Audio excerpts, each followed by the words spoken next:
Hello. Hello. Everybody hear me all right? Yeah. Okay. Welcome, everybody. Thank you for coming. Thank you, James, for having us here. Food is excellent, by the way. I need to stop. But I haven't tried the cake yet. Cake looks delicious. Thank you, Laura, for making that. So, everybody, my name is David Cannata. As you may have heard, I am running for U.S. Congress. Before I really get started, I wanted to just ask, do we have any veterans here tonight? Any veterans? Thank you. Thank you for your service. I want to just take a moment to recognize our military, honor everybody that, serving now, served in the past, or, made the ultimate sacrifice for our country. I don't think there's enough being done for our veterans, and I think it's really important that we honor them more than just twice a year. Veterans Day, Memorial Day, it's not enough. So really, that's important to me. So a little bit about myself. I am running for U.S. Congress. It's a lofty seat for somebody who's not political. I've been listening to the political atmosphere for the last 5 or 6 years. So I have an understanding of what's going on, I think, and as I recognized what was actually happening in our district now, I saw after the deadline that for signatures for Republicans, Democrats to get on the ballot, I noticed that we did not have a representative for the Republicans getting on the ballot for this November election. And when I saw that, I looked a little bit further, and I saw that there's only one Democrat on the ballot. That means if I don't get on the ballot right now, and that's what I'm trying to do. I am running, like Dasha, I am running a write-in campaign. I need 2,000 votes by people like you willing to write my name on the ballot so that I can put my name on the general election ballot. If this doesn't happen, Republicans in our district will have no representation. And even worse, the Democrats. Everybody in our district, the independents, the Democrats, the Republicans, nobody has a voice to say, I don't really like where we are right now. I don't like the direction we've gone in, and I don't like the direction that our current sitting representative has taken us. We can't even say that because there's literally nobody else on the ballot. And that's just wrong. That struck me as wrong, and something needs to be done. Somebody needs to do something. And I thought, well, if nobody else is going to do anything, I might as well do something. And so that's why I'm here. I've tried to step up to the plate. I'm collecting as many write-in votes as I can. I need at least 2,000. So the best thing that anybody can do for us is to share this message. Tell your friends. Tell anybody you know that is looking for change. And write my name in. I've got all kinds of materials. I've got events on Facebook. I've got this message as best I can out there to help you guys. We've got materials here if you want to pass things out to anybody that you want. Very explicit, as Dasha explained there. It's a very delicate process. There's specific things that need to be done, and if it's not done correctly, they can try to kick it out. And that's why, as she mentioned, it's so important to have people at the polls watching what's going on, seeing what's going on. I'm not trying to say that there's fraud going on, but I am trying to say that we should be witnessing the system take place, watching it as it occurs, and making sure that what is supposed to happen actually happens. That is part of the voter integrity that I do stand for. I believe that American citizens should be the ones that vote for our American leaders. And we've got that ballot initiative on so successfully. I think they had over 100,000 signatures for that. So that will be on the ballot this coming election. Whether driver's licenses should automatically register illegal immigrants on as registered voters, which it just doesn't make sense. And so I'm glad that got on the ballot for the people to make that choice. And now we have that option. We can make our voices heard on that issue. There's a lot of different issues that I stand for. I don't want to go into everything right now, but the really important part of what's going on is the fact that if I can't manage to muster up 2,000 write-in votes, none of us have a choice. And that's wrong for all of us, not just Republicans, not independents, not Democrats, all of us. We should be able to choose our representatives, and without me there, we don't have a choice. So there are certain things that I do stand for. That if you are interested in listening, I do believe that some of the really hot button issues right now: inflation, gas prices, 40-year highs of inflation. And you know what we're told? We're told by the administration right now that it's their top priority. If it's their top priority, why are we at 40-year highs? Are they just bad at their jobs, or just lying to us? It doesn't make sense, right? How do we get there? And one of the ways we're getting there is there's too much government spending. We heard about the Inflation Reduction Act. I'm sure you all heard about that, right? And everybody on the left side, on the Democratic side, was just throwing the Republicans that weren't voting for it right in the mud, and getting the country to look down on the Republicans that aren't going to vote for the Inflation Reduction Act, because don't you want inflation to be reduced? And do you know what they call the bill now? Anybody know? Has anybody heard what it's called now? They're calling it the Climate Act, the Climate Bill. The Democrats are calling it the Climate Bill. It was split 50-50. All Republicans voted against it. Only the Democrats voted for it. They called it the Inflation Reduction Act when they were trying to get people to not like what the Republicans were trying to do. The Republicans were trying to not allow this bill that literally did nothing for inflation to get through.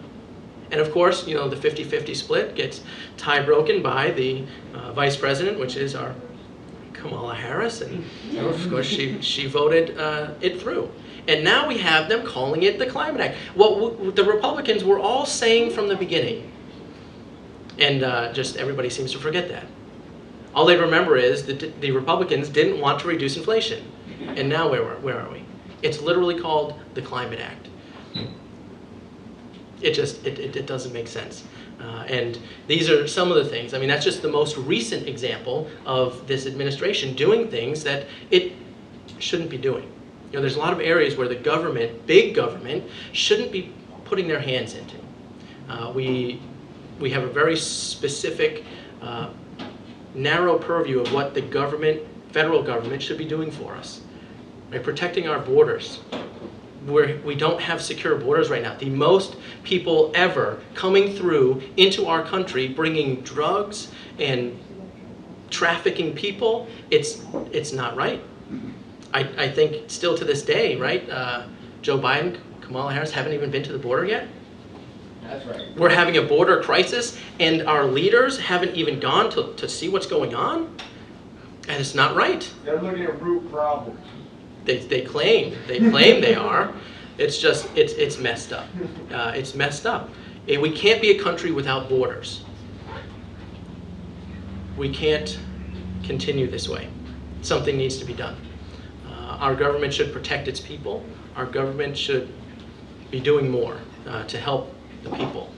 The government works for the people, not the people for the government. And right now, I think there's too many people in the government that have been there for so long that they forget what it's like to be in the middle class. Right? I'm not a politician. I've been in construction.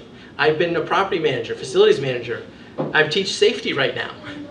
And here I am trying to do what's right for us, to keep us, our voices heard. Yeah. And I think that we need to get the people that have been in office for their entire lives. There should be term limits, right? The president can only be in there 2 terms. Why can everybody else just stay in there for a lifetime? It doesn't make sense. If they were in touch with the people when they got in, how in touch are they with them now? And we can see it in the way that they talk, in the way that they act. I mean, I've got this video clip on my website, votecannata.com. If you haven't seen it, it's a little YouTube video clip. Pete Buttigieg, our Secretary of Transportation, saying that the pain at the pump that we feel is designed to help people that have electric cars. So why don't we just go buy electric cars then? Because they're so affordable and accessible. it's messed up. Used cars prices are through the roof. Inflation, it's all connected. And our gas prices, the only reason they're coming down now is because nobody's going anywhere. If there's no demand, then the price will come down. The supply hasn't changed. One more thing that our president, on day 2 when he got into office, he signed an executive order that basically said no more government leases on government land for oil drilling. He basically shot ourselves in the foot when it comes to energy production here in America, making it really difficult for us to be energy independent. Now we are dependent on other places, while at the same time, once he saw that what he's done has hurt the American people, he decided to tap into our strategic petroleum reserves, our wartime oil reserves. And then they sell that to foreign countries? It's messed up. Something's messed up. So that we can reduce our gas prices. Why don't we just become energy independent ourselves? Not have to rely on foreign countries to sustain our energy needs.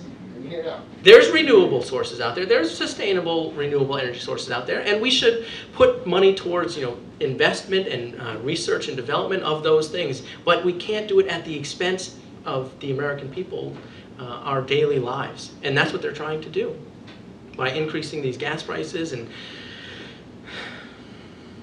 it's a shame. It's disgraceful what's going on right now, and it's sad that we don't have more people that see it and want to do something about it.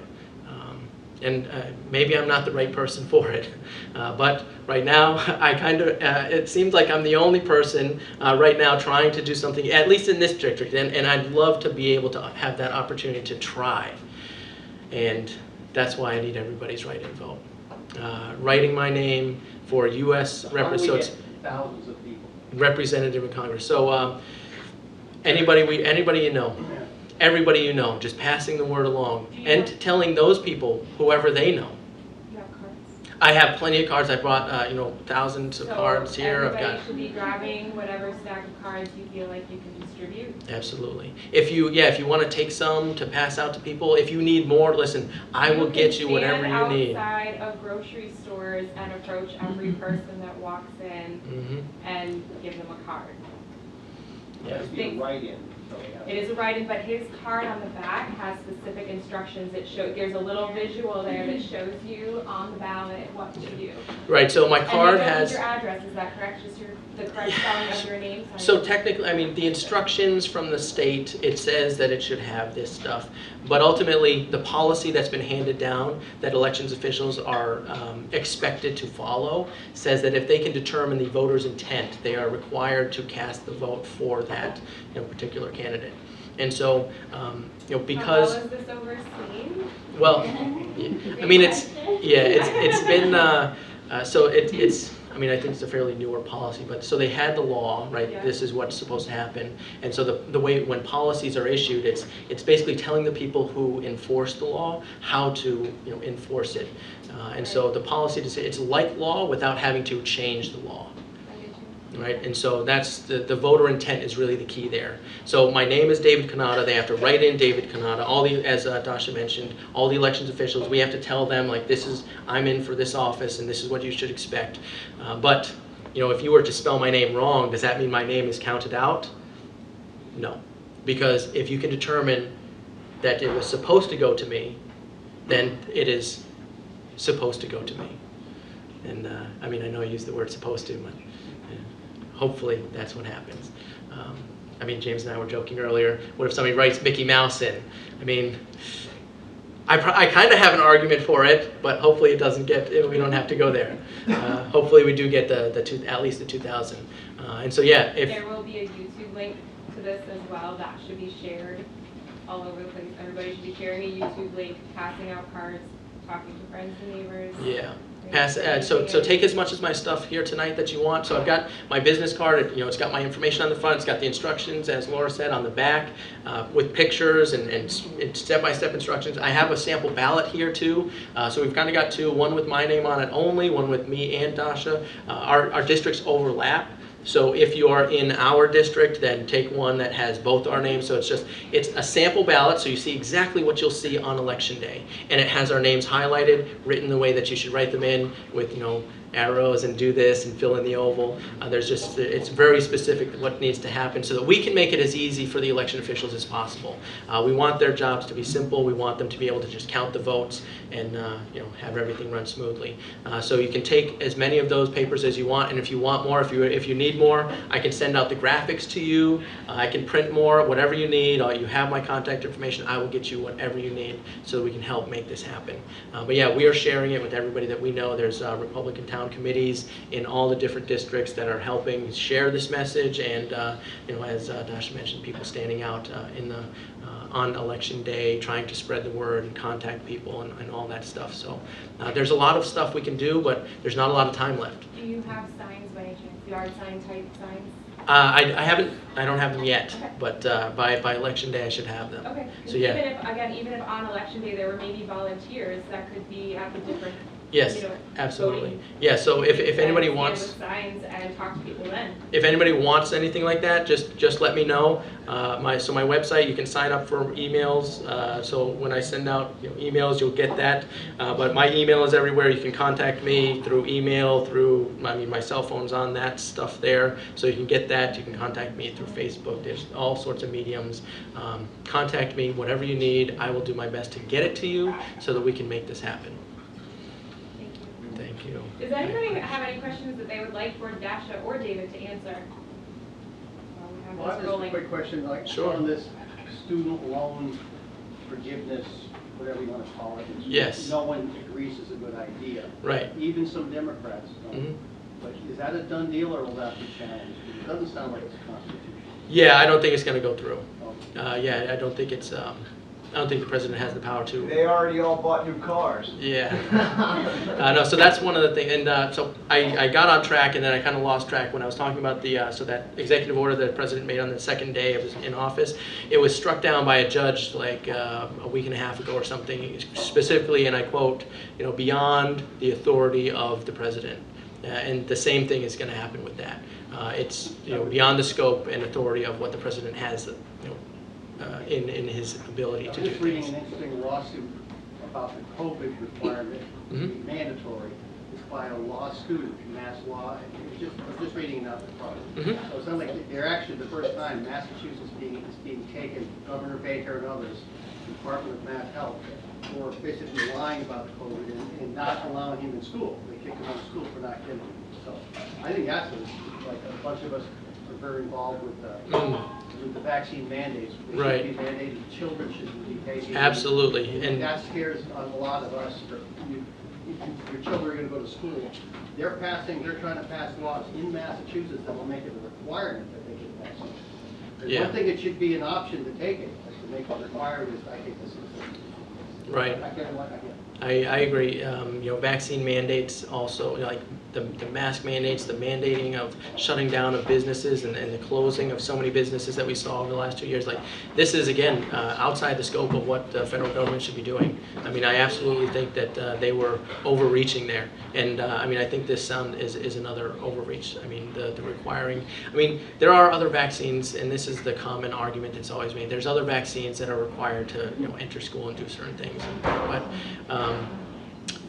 We have this vaccine that's barely been tested. I mean, it's still new, and it's not.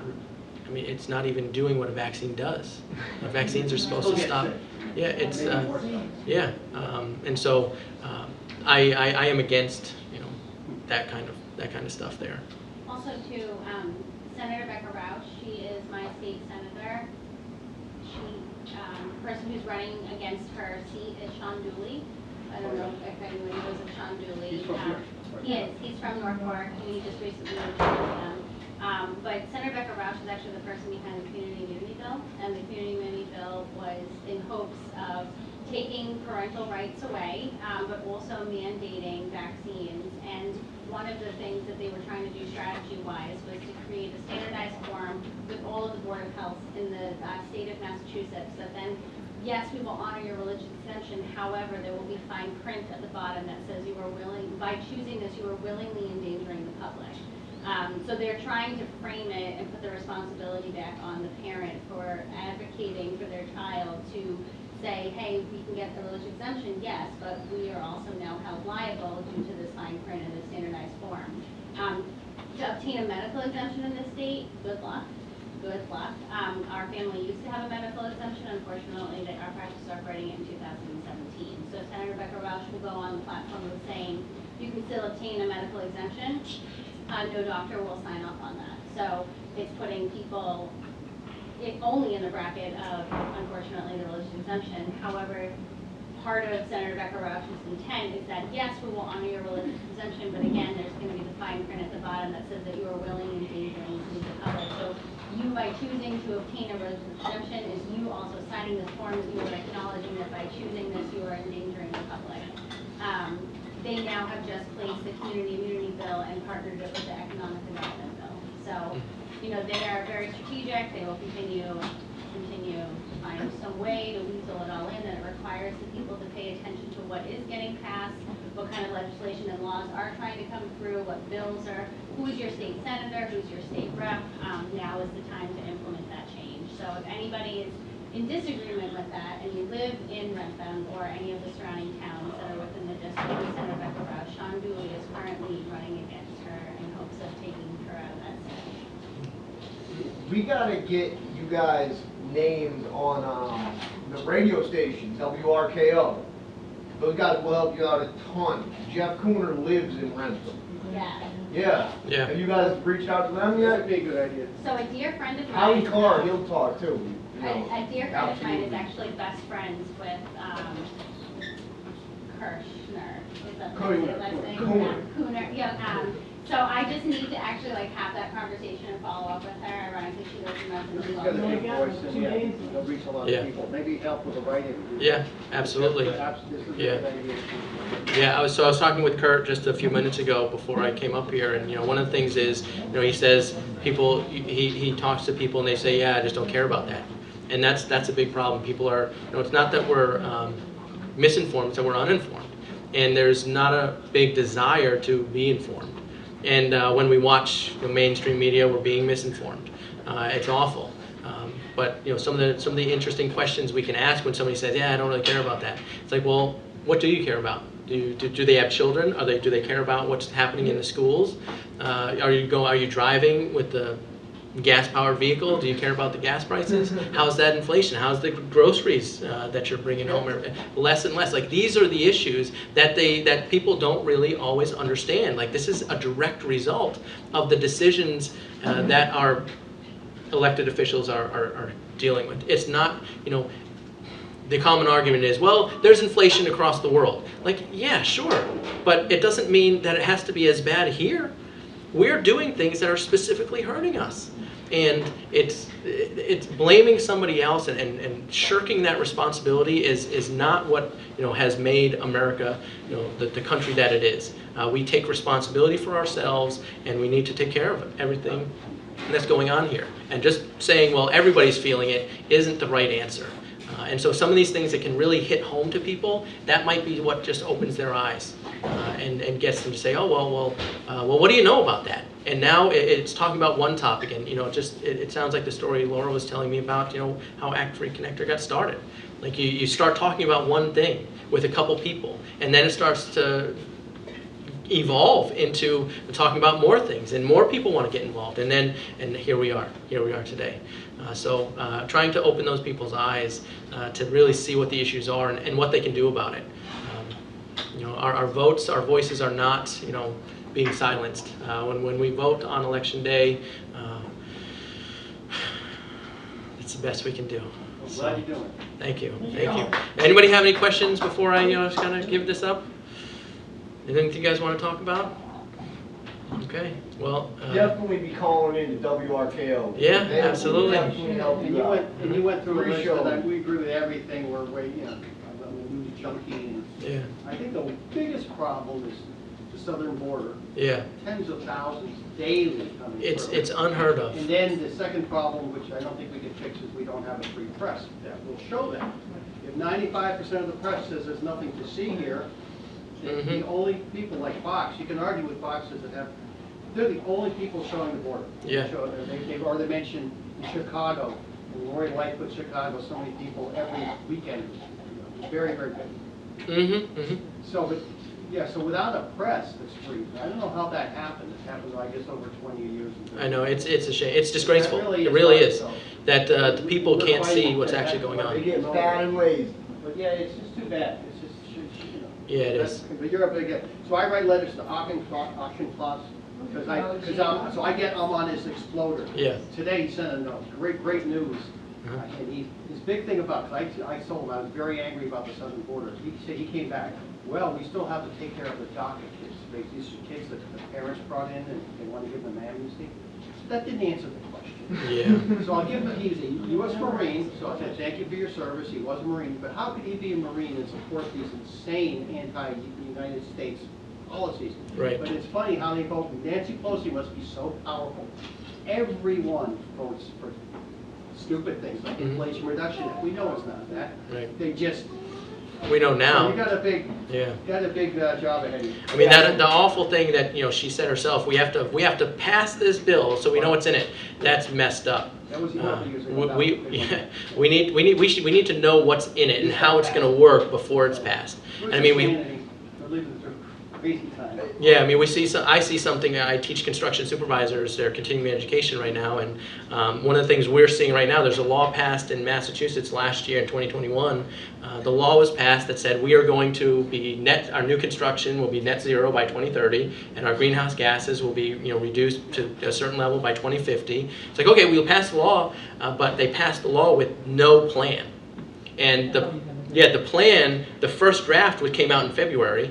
And I mean, I teach these guys, and when we were telling them about the first draft of the plan, I teach them as they're renewing they need the class from the company I work for in order to renew their license. Every 2 years we need certain credits to renew our license, and they say, well, why am I even building anymore? How am I going to do this? I can't do that. This is going to cost our first-time home buyers or people looking to build a new house extraordinary amounts, and there's no plan to do it. And so it's one of those things. Pass the law, and then we'll come up with the plan later. And there's a law that says you must have a plan. I mean, they have to create this plan by December. There's no science behind that climate change. There's some, but there's a great book by Bjorn Lomborg. I read it about to describe what we're doing to maybe stop a 1 degree rise Celsius in 50 years is going to kill countries. They really need fossil fuels now. They can't go with solar. You can't. Solar's a great idea. Renewables a good idea. Absolutely. Right. But Biden came in. He's being told by somebody because he doesn't have the confidence to sign these things to stop. Right. The pipelines and he's doing it, and Right. it's so not good Right. for the So- country to work. Yeah. So I like to say that all this, the ideas are great. Renewables, sustainable, and new energy. It's a great idea, but we shouldn't slam the brakes on to do that. We can transition into those renewables and sustainable energy sources. We can transition into it without destroying our economy and killing the middle class. Something's behind this, maybe higher than just global. That's what people think. Mhm. Like some group with a new world order. It sounds I wanna crazy. say Klaus Schwab, have you heard of who he is? Yes. Okay, they actually want this kind of stuff. Like they push us down and redistribute the wealth.